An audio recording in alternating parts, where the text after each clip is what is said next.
성탄절인데 뭐 핸드폰 애플리케이션을 보든지 아니면 인터넷 포털 사이트를 봐도 그 어디에도 아기 예수님에 대한 이야기는 없어요. 검색어 보면은 검색어에도 아기 예수님에 대해서는 전혀 등장하지 않는 것을 보게 됩니다.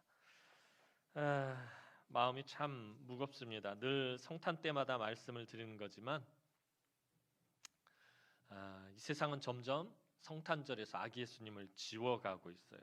그래서 이 성탄절이 진짜 중요한 의미가 무엇인지를 잊어버리게 만들고 자꾸 세상적으로 기뻐하게 만들고 세상적으로 즐기게 만들고 있습니다.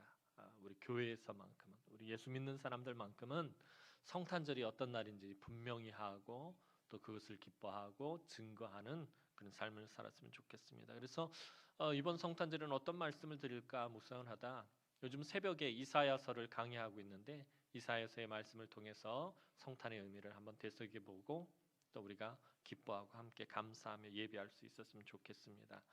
오늘 본문의 말씀은 이사야서에 기록되어 있는 아주 중요한 말씀 중에 하나입니다. 그런데 오늘 본문의 말씀이 있기 전까지 이사야 선지자는 하나님의 백성을 향한 아주 무서운 하나님의 심판을 선포하고 있었습니다.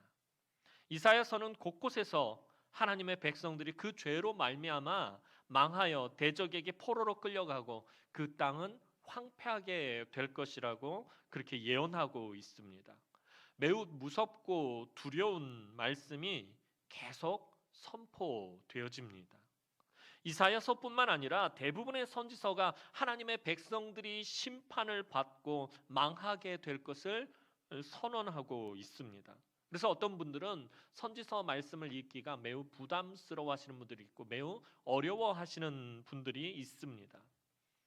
하지만 선지서의 말씀들을 계속 묵상하다 보면 과연 심판과 멸망이 하나님의 궁극적인 목적인가 하는 생각을 해보게 됩니다.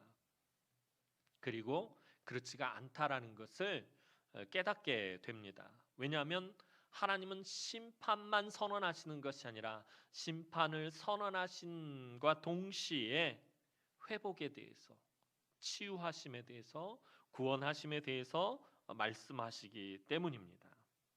이사야 선지자가 유다의 철저한 파괴를 선포한다고 해서 그것이 이사야서의 핵심 메시지는 아니다라는 것입니다. 이사야서 전체 말씀을 묵상하다 보면 심판에 대한 메시지가 거의 대부분을 차지합니다. 그렇다고 해서 그것이 이사야서의 핵심 메시지는 아니다라는 것입니다. 늘 말씀드리지만 하나님은 멸망을 목적으로 심판을 하시는 분이 아니기 때문입니다. 하나님이 유다를 완전히 황폐하게 하셨지만 다시 고치시고 다시 회복시키시고 새로운 시대를 열어주실 것을 말씀하시는 것입니다. 그것이 오늘 본문 2절 말씀입니다. 오늘 본문 말씀 다시 한번 살펴보도록 하겠습니다. 오늘 본문 말씀입니다. 시작. 그날에 여호와의 싹이 아름답고 영화로울 것이요 그 땅의 소사는 이스라엘의 피난한 자를 위하여 영화롭고 아름다울 것이며. 유다가 완전히 망하고 또 파괴돼서 다시는 회복되지 못할 것 같았는데 거기에서 싹이 하나 돋아나게 될 것이라고 이사야 선지자는 말하고 있습니다. 그런데 그렇게 황폐해지고 아무것도 나지 않을 것 같은 폐허더미에서 돋아난 그 싹이 어쩜 그렇게 아름답고 영화로울 수가 없다라는 것이었습니다. 어릴 적 제가 살던 동네 뒷산에 산불이 한번 크게 난 적이 있었습니다. 약수터로 가는 그 길, 뒷산에 약수터로 가는 그 길에 누가 담배꽁초를 버리는 바람에 그것이 큰 불로 번져서 산 한쪽 면이 그냥 홀라당 다 타버린 적이 있었어요. 나중에 그곳을 가보니까 완전히 새카맣게 재만 남아 있었어요. 어디 뭐 풀 한 폭이 나무 하나 남아 있지 않았습니다. 나무고 풀이고 뭐 하나 남김없이 다 타버렸습니다. 그것을 보면서 산불이 무서운지 그때 처음 알았습니다. 진짜로 산 한쪽 면이 그냥 까만 재만 남아 있는 것이었습니다.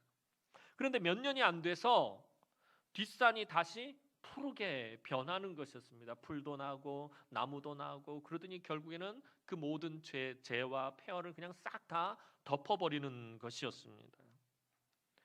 산불이 크게 나면 산에 있는 모든 나무와 모든 풀을 다 태워버리고 재만 남고 거기에는 아무것도 나지 않을 것 같은데 그때는 다 타버리고 재만 남은 곳에 가면은 어떻게 이곳이 다시 푸르게 변할까? 이곳에 뭐가 날까? 뭐 어떻게 될까? 그렇게 생각이 드는데 시간이 지나 새로운 싹이 돋고 다시 회복되는 것을 보면 그토록 아름답고 신기할 수가 없습니다. 세계 곳곳에 보면 이렇게 화산 지대에 가보면 화산이 폭발하는 것들을 우리 뉴스에서 이따금씩 보게 되잖아요. 막 시뻘건 용암이 흘러나와서 도시를 덮치고 산을 덮쳐서 그냥 나중에 그게 굳어서 그냥 까만 바위만 남는 것을 보게 됩니다. 화산 폭발 얼마나 무섭습니까? 그곳에서 어떤 생명이 다시 시작될까 그러지만 시간이 지나면 그곳에서 풀이 돋고 나무가 자라고 그리고 어느덧 그곳이 푸르게 변하는 것을 보면 참 신기하다라는 생각이 듭니다. 그런데 유다도 마찬가지로 아무것도 나지 않을 것만 같았던 그 황폐한 곳에 아름답고 영화로운 싹이 돋아나는데 그것을 이사야 선지자는 오늘 여호와의 싹이라고 그렇게 부르고 있습니다. 이사야 선지자가 말하는 이 여호와의 싹은 바로 오실 메시아 예수 그리스도를 상징하는 것입니다. 죄악의 형벌로 완전히 죽을 수밖에 없고 오늘 유다처럼 죄악으로 모두 불에 타고 파괴되고 황폐해져서 아무런 소망이 없는 인간들을 회복시키시고 새로운 생명을 주시기 위해서 예수 그리스도께서 이 낮고 천한 곳으로 오실 것임을 보여주시는 예언의 말씀입니다. 그런데 이 오실 메시아 예수 그리스도를 상징하는 이 싹이라는 말이 가지는 이미지는 어떤 이미지입니까? 우리들 봄이 되면 이제 새싹이 돋고 새 음이 돋는 것을 이렇게 보게 됩니다. 그 싹이 가지는 이미지 어떤 이미지입니까? 싹은 강한 이미지가 아닙니다. 그저 발로 밟으면 밟혀서 뭉개져 버리고 마는 아주 작고 약한 아주 연약한 그런 이미지입니다. 이렇게 전쟁에 패하고 모든 것이 불에 타고 황폐해진 유다를 다시 새롭게 회복시키려면 다시 부흥시키려면 왠지 여호와의 권능의 검이나 여호와의 능력의 창과 같은 아주 강력한 이미지의 용사와 같은 메시아가 와야 할 것 같은데 이 작고 약한 순한 이미지의 싹이라고 오늘 이사야는 표현을 하고 있습니다. 모든 것이 무너져서 아무것도 돋아나지 않을 것 같은 완전히 폐허더미 그 황폐한 곳이 다시 회복되어지려면은 뭔가 강력한 힘을 가지고 뭔가 큰 권세와 권능을 가진 그런 존재가 등장해야 할 것 같은데 성경은 여호와의 싹이라고 아주 작고 연약한 이미지를 말하고 있습니다.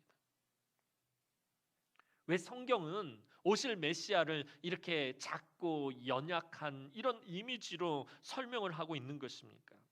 왜냐하면 예수 그리스도는 우리의 죄의 문제를 해결하기 위해서 오실 것인데 그분은 우리를 대신해서 우리의 모든 죄의 형벌을 연약한 인간의 몸으로 다 짊어지고 고난을 받아야 하기 때문입니다.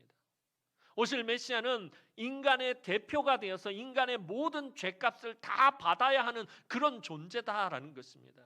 인간의 대표가 된다라는 말은 하나님으로서의 모든 것들을 내려놓고 인간과 똑같은 몸이 되어야 한다라는 것입니다. 그러니까 연약해져야 된다라는 것입니다. 인간들이 하나님의 말씀에 불순종한 죄를 하나님의 아들이 대신 다 책임지시는 것입니다. 근데 그 책임을 지시는데 하늘에 있는 권세와 능력과 존귀와 영광을 가진 채로 책임을 지시는 것이 아니라 그것을 다 내려놓고 책임을 지신다라는 것입니다.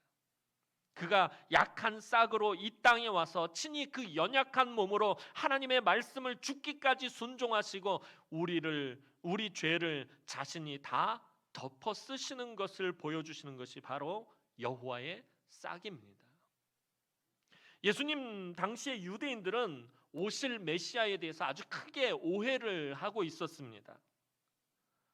구약 성경은 다윗의 자손으로 오시는 분에 대해서 이야기하고 있어요. 메시아는 다윗의 자손으로 오실 것에 대해서 이야기하기 때문에 아마도 다윗과 같이 어쩌면 다윗보다 더 탁월한 모습으로 오실 것이라고 그렇게 생각하고 유대인들은 그것을 기대하고 있었어요. 다윗의 자손으로 오시는 메시아이니까 최소한 적어도 다윗과 같은 정도의 모습이지는 않겠는가? 아니면 그보다 더 탁월하고 그보다 더 뛰어나고 그보다 더 위대한 분으로 오시지 않겠는가 그렇게 기대하고 있었습니다.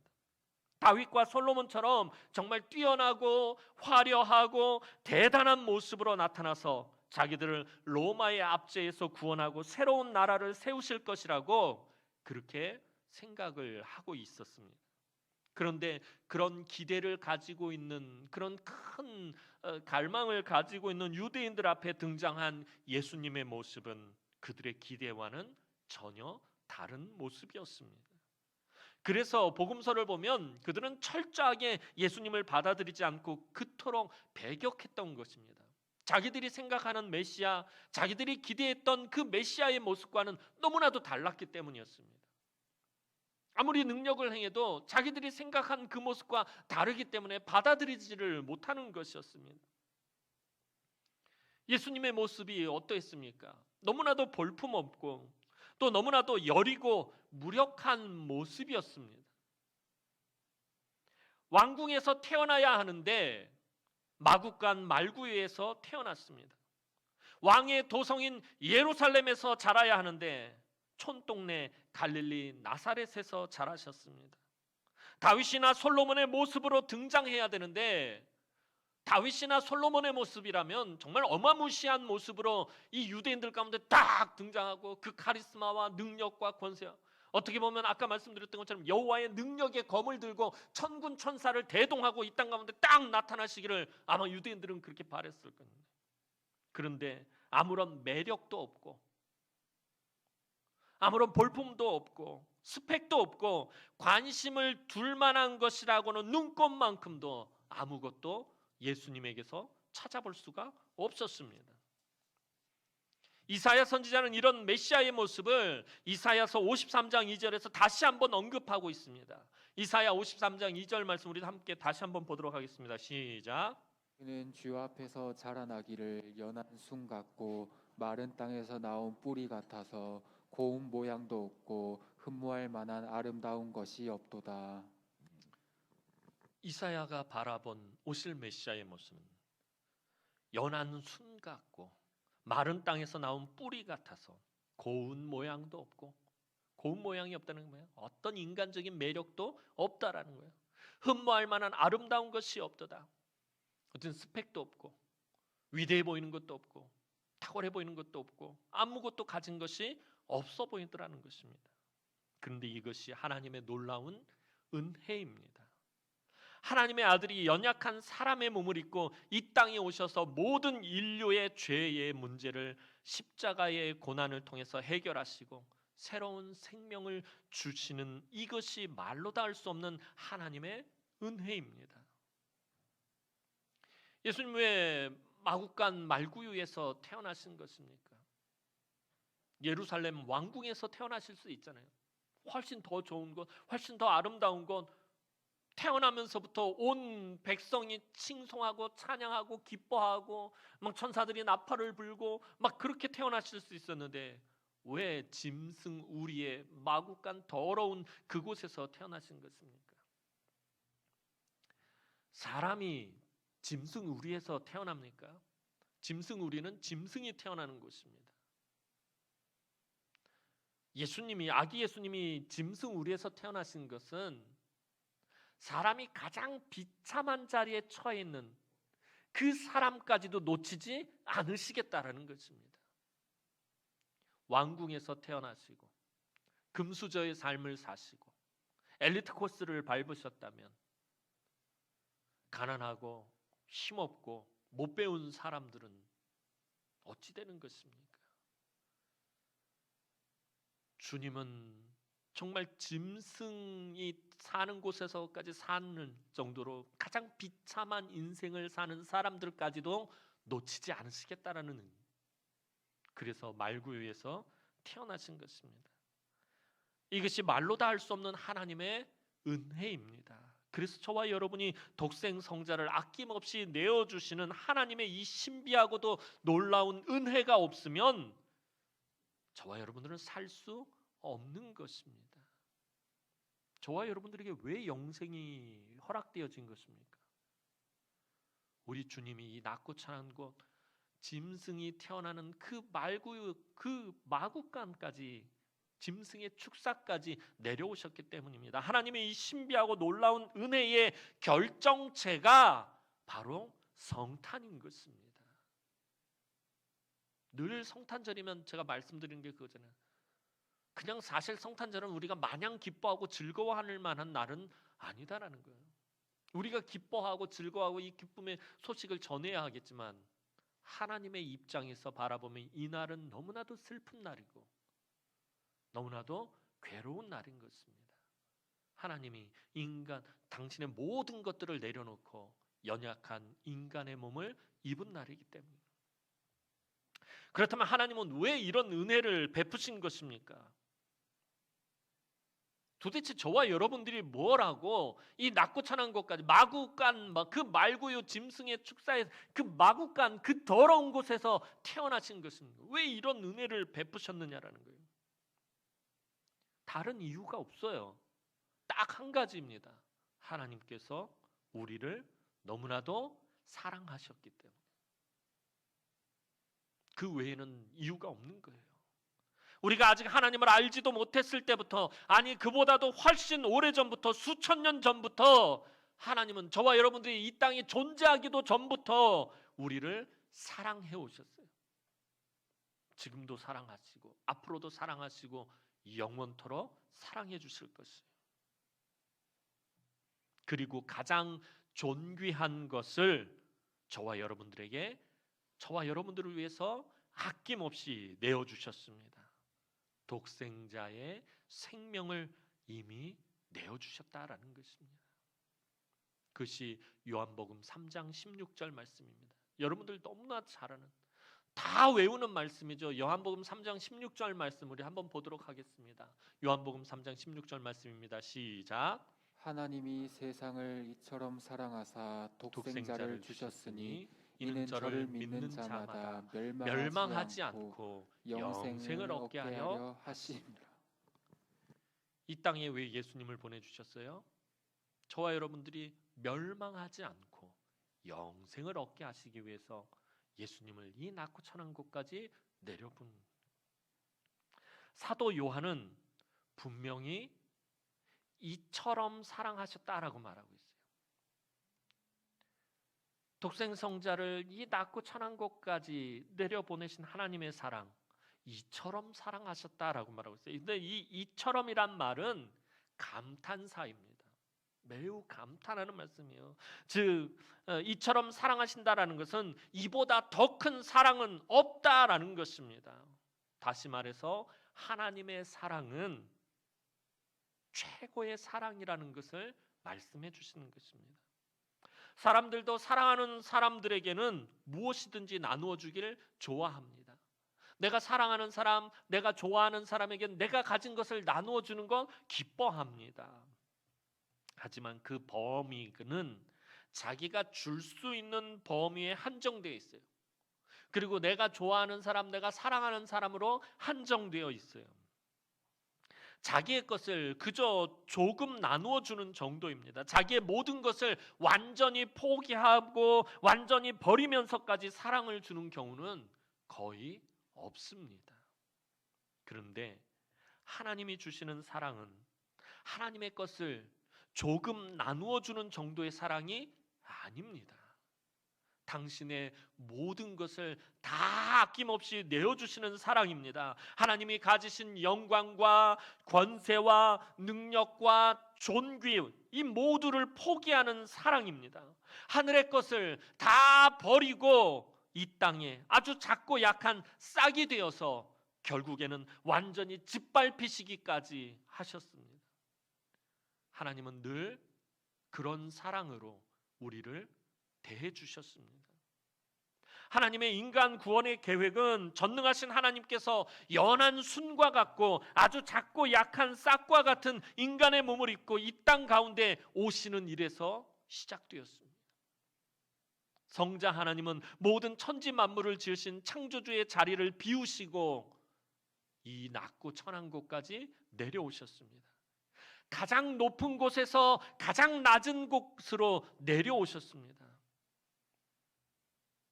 주님이 이 땅 가운데 계실 때 가장 힘들고 가장 고통스러우셨을 때가 언제였겠습니까? 주님이 십자가를 지실 때였을 것입니다. 주님이 십자가를 지실 때도 고통스러우셨겠지만, 그런데 하나님의 보좌에 함께 계시던 분이 그 자리를 포기하고 그 모든 것들을 버리고 내려놓고 대신 연약한 사람의 몸을 입고 사람 속으로 오신 일도 십자가에 못지않은 힘들고 어려운 일이셨을 것입니다. 상상도 못할 일이잖아요.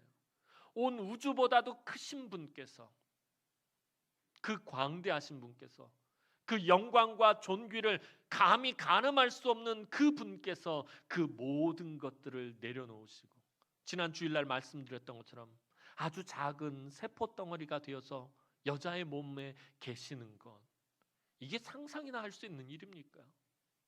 이게 말이 되는 일입니까? 너무나도 힘들고 너무나도 어렵고 고통스러운 일이셨을 것입니다.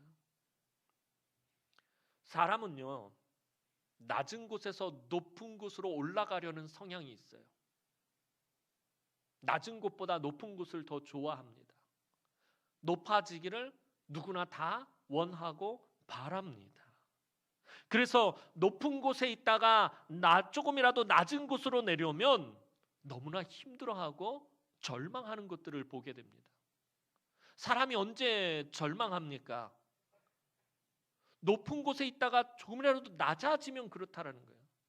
내가 가지고 있는 모든 것들, 상황, 형편, 처지 모든 것들이 내가 생각했던 그것보다 낮아지면 그때부터 절망하기 시작을 하는 거예요. 실망하고 낙심하게 되는 거예요. 학생들은 성적이 내려가면 실망합니다. 청년들은 대학에 진학하지 못하거나 취업을 하지 못하면 절망합니다. 어른들은 승진을 못하면 절망합니다. 매출이 떨어지거나 버는 것이, 소유가, 획득하는 것이 줄어들면, 낮아지면 절망합니다. 모두가 다 조금이라도 위로 올라가기를 원하고 간절히 바랍니다. 이 자리에 앉아있는 여러분들 가운데 낮아지기를 바라는 사람이 있어요. 여러분들 월급이 낮아지고, 여러분들이 하는 모든 생활 수준이 낮아지고, 또 여러분들의 직급이 낮아지고, 여러분들의 위치가 낮아지기를 원하는 사람이 있습니까? 아무도 없습니다. 그렇게 되면 낙심하고 실망하게 됩니다.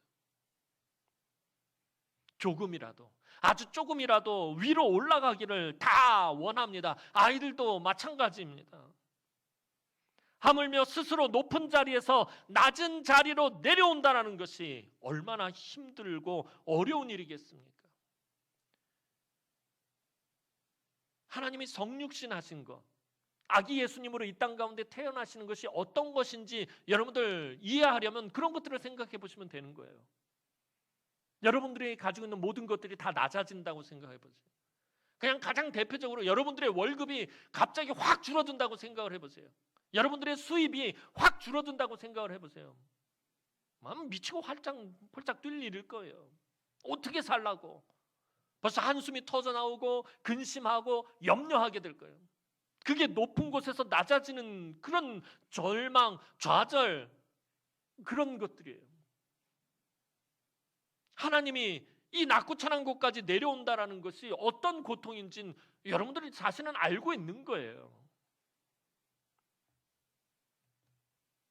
요즘 대선을 앞둔 정계를 보면, 서로 대통령이 되려고 하는 그 꼬라지를 보면 여당이나 야당이나 참 한심스럽기가 그지없습니다.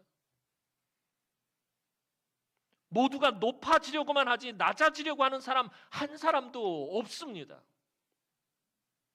저는 제일 화가 나는 게 뭐냐면, 예수를 믿는다고 하는 사람들이 진보의 이 사람 아니면 안 돼, 보수의 이 사람이 아니면 안 돼, 이 사람이 소망이, 이 사람이 전부야 라고 말하는 사람들, 예수 믿는다고 하는 사람들 가운데 저와 여러분들의 영원한 소망은 예수 그리스도 외에는 없는 거예요.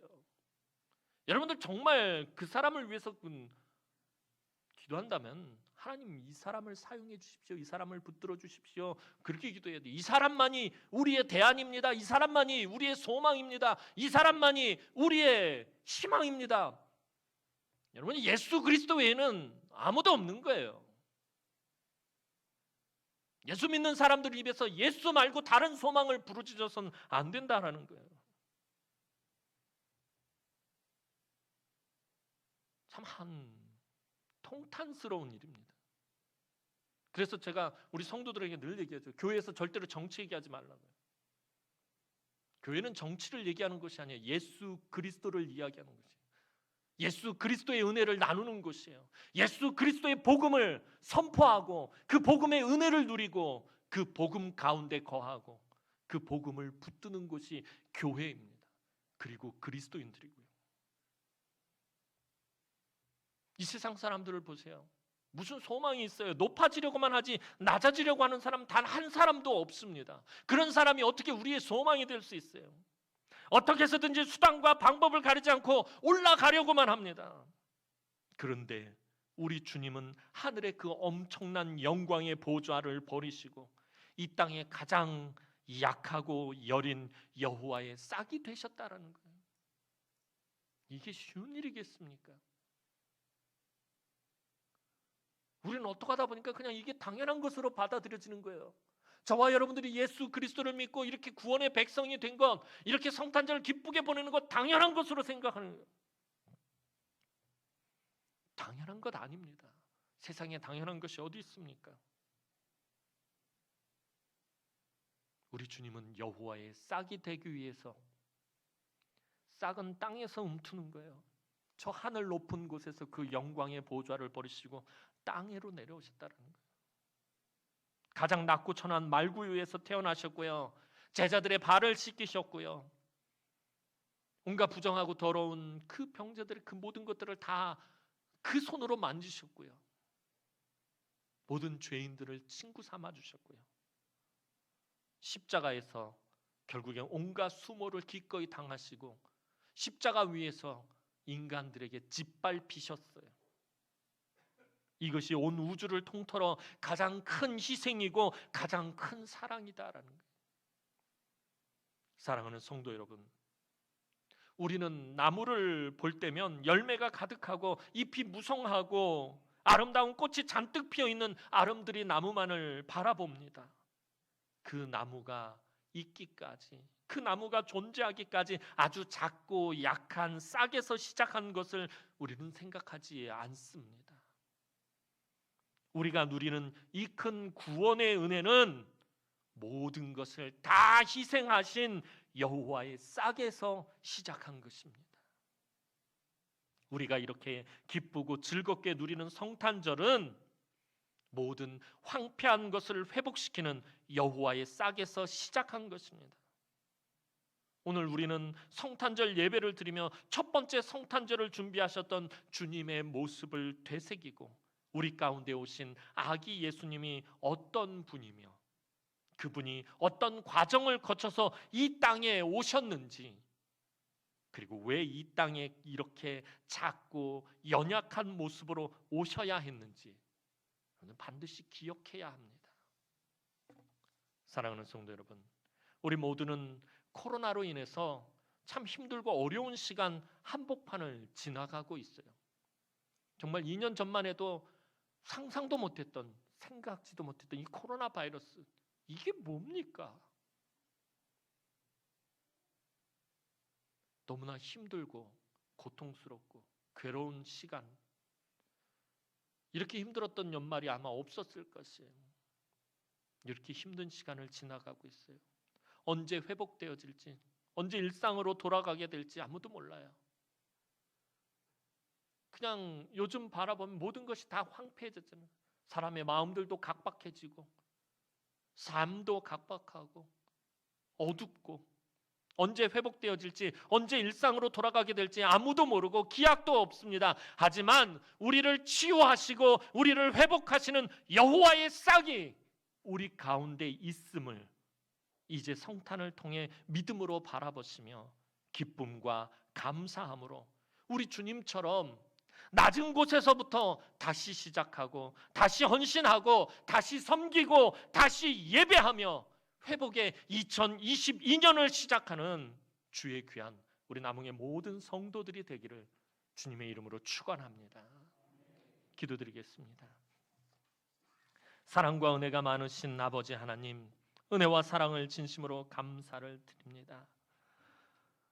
우리 같은 것들이 도대체 뭐라고 우리 주님께서 이 연약한 인간의 몸을 입고 이 낮고 천한 곳까지 오시고 그렇게 짓밟히시기까지 희생하셔야 했었습니까? 하나님, 그 사실을 우리가 이 땅을 사는 동안에 잊지 않게 하시며 우리 주님이 이 낮고 천한 곳까지 내려오신 것이 우리에게 얼마나 큰 은혜요, 우리에게 얼마나 큰 축복이요, 우리에게 얼마나 큰 기쁨이요 영광인지 하나님 늘 그것을 전하고 증거하는 삶을 살게 하여 주옵소서. 늘 예수 그리스도의 그 복음 안에서 우리가 살아갈 수 있도록 은총을 베풀어 주시고 우리가 성탄을 맞이할 때마다 그 은혜에 기뻐하고 감사할 뿐만 아니라 우리의 삶으로 그 모든 것들을 증거하게 하여 주옵소서.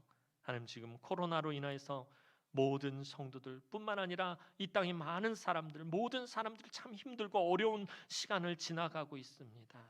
하나님, 하지만 우리 안에 우리를 치유하시고 회복하는 여호와의 싹이 있음을 하나님 우리가 고백하오니 그 은혜와 능력의 역사들이, 그 치유하시는 역사들이 하나님 충만하게 하여 주옵소서. 그래서 2022년부터는 하나님 우리 주님처럼 우리가 낮은 곳에서부터 다시 시작하며 하나님의 회복과 은혜와 능력을 체험하게 하여 주옵소서. 감사를 드렸고 예수님의 이름으로 기도하옵나이다. 아멘.